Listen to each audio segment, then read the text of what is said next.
दोस्तों, जो तस्वीर आप अपने स्क्रीन पर देख रहे हैं वो जमीन की नहीं बल्कि जमीन से करीब 5 करोड़ 40 लाख किलोमीटर दूर वाक़े मार्स की है। ये बहुत ही डार्क होल है जो मार्स के सबसे ऊंचे वोल्केनो अर्सिया मून के पास से मिला है। ये तस्वीर नासा के मार्स रिकॉग्निजेंस ऑर्बिटर के जरिए 2007 में खींची गई थी। मैं आपको बता दूं कि ये तकरीबन 100 मीटर तक फैला हुआ है जो 20 से 30 मीटर तक गहरा हो सकता है। साइंटिस्ट का मानना है कि ये होल मार्स पर वाक़ई किसी अंडरग्राउंड केव का रास्ता हो सकता है। आखिर ये होल कैसे बना और इसके अंदर कौन रहता है?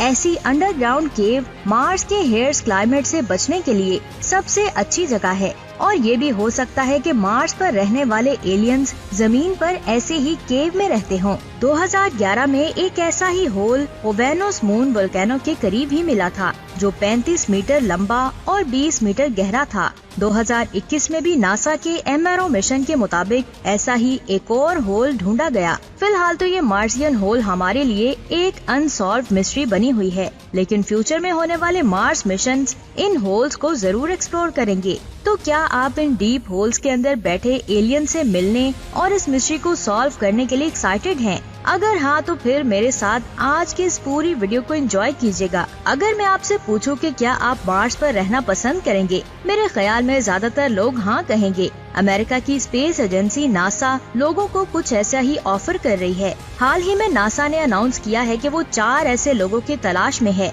जो अपना 1 साल मार्स सिमुलेशन में गुजार सके। फ्यूचर में हम मार्स पर कॉलोनी बनाने के ख्वाब देख रहे हैं, लेकिन हमें न सिर्फ मार्स की कंडीशन के हिसाब से खुद को ढालना होगा बल्कि वहाँ पर अचानक से आने वाले खतरों से भी निपटना सीखना होगा। नासा ने हाउस्टन टेक्सास के जॉनसन स्पेस सेंटर की 1700 स्क्वायर फीट की जगह में एक 3D प्रिंटर सिमुलेशन वर्ल्ड तैयार की है जो उन 4 लोगों को बिल्कुल मार्स वाली फीलिंग देगा। यहाँ पर उन्हें पूरी दुनिया से दूर लिमिटेड रिसोर्सेज के साथ और स्पेस फूड खाकर पूरा 1 साल गुजारना होगा और नासा के साइंटिस्ट उनकी क्लोज मॉनिटरिंग करेंगे। इसके साथ वो साइंटिफिक डाटा कलेक्ट करेंगे। सिलेक्टेड कैंडिडेट्स को वर्चुअल रियलिटी के थ्रू स्पेस वॉक और मार्स पर आने वाली प्रॉब्लम्स का एक्सपीरियंस भी करवाया जाएगा। इस मिशन के लिए अप्लाई करने वाले सिर्फ और सिर्फ अमेरिका के ही लोग होंगे और इनकी एज 30 से 55 साल की होनी चाहिए। इसके साथ उसके पास साइंस, टेक्नोलॉजी, इंजीनियरिंग और मैथमेटिक्स में मास्टर की डिग्री भी होना जरूरी है। यहाँ पर मैं आपको एक और चीज बता दूं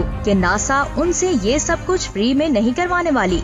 इसके बदले उन्हें अच्छा खासा पैसा भी दिया जाएगा। इफ टीवी के दोस्तों, जैसे कि आप सभी जानते ही होंगे कि स्पर्म्स हमारी बॉडी में रिप्रोडक्टिव सेल्स का रोल प्ले कर रहे हैं और बॉडी के हर दूसरे सेल की तरह इनमें भी DNA की इन्फॉर्मेशन स्टोर होती है। सिंगल स्पर्म तकरीबन 37.5 MB की DNA इन्फॉर्मेशन को स्टोर कर सकता है। एक नॉर्मल इजैकुलेशन के दौरान इंसान की बॉडी तकरीबन 25 करोड़ स्पर्म्स को रिलीज करती है जो करीब 8900 टेराबाइट डाटा के बराबर होता है। लेकिन हमारी बॉडी से इस वक्त 2966 TB पर सेकंड की स्पीड से भी ज्यादा डाटा ट्रांसफर हो रहा है। Just for comparison 4G network की एवरेज स्पीड 150 Mbps मानी जाती है जो रियलिटी में 20 Mbps से ज्यादा नहीं होती। जिस 5G को हम सुपर फास्ट और दुनिया को बदल देने वाला मान रहे हैं, इसकी स्पीड स्पर्म के मुकाबले में डाटा को ट्रांसफर करने की स्पीड के मुकाबले में कुछ भी नहीं है। आइए अब बात करते हैं जमीन से 7500 लाइट ईयर्स दूर कैसोपिया कॉन्स्टेलेशन में मौजूद एक नेबुला की,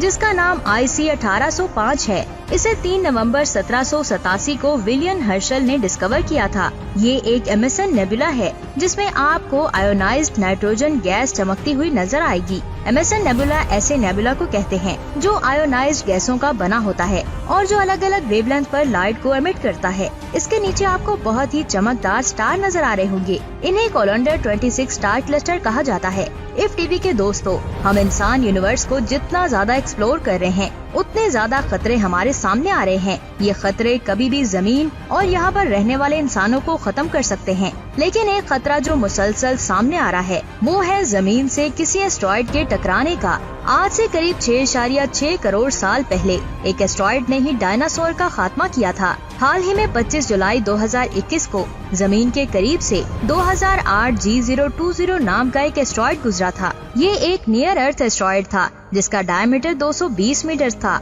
हालांकि ये जमीन से 45 लाख किलोमीटर दूर से गुजर रहा था, जो जमीन और चांद की दूरी से 10 गुना ज्यादा है। हमें इस एस्टेरॉयड से कोई भी खतरा नहीं था। इसकी स्पीड 8 किलोमीटर पर सेकंड थी, जो साउंड की स्पीड से भी ज्यादा थी। यहाँ पर मैं आपको बता दूं, 2008 G020 हमारे लिए कोई न्यू एस्टेरॉयड नहीं है। इससे पहले ये 1935 और 1977 में भी जमीन के पास से गुजर चुका है और आने वाले वक्त में 2034 में एक बार फिर से जमीन के करीब से गुजरेगा। हालांकि बेनू और अपोफिस के मुकाबले में ये एस्टेरॉयड हमारे लिए बिल्कुल भी खतरनाक नहीं है और इसके जमीन के साथ टकराने के चांसेस भी 0 हैं। अगर आज की वीडियो से आपने कुछ भी सीखा है तो हमें कमेंट्स करके जरूर बताएं। अपना बहुत सारा ख्याल रखें। खुदा हाफिज।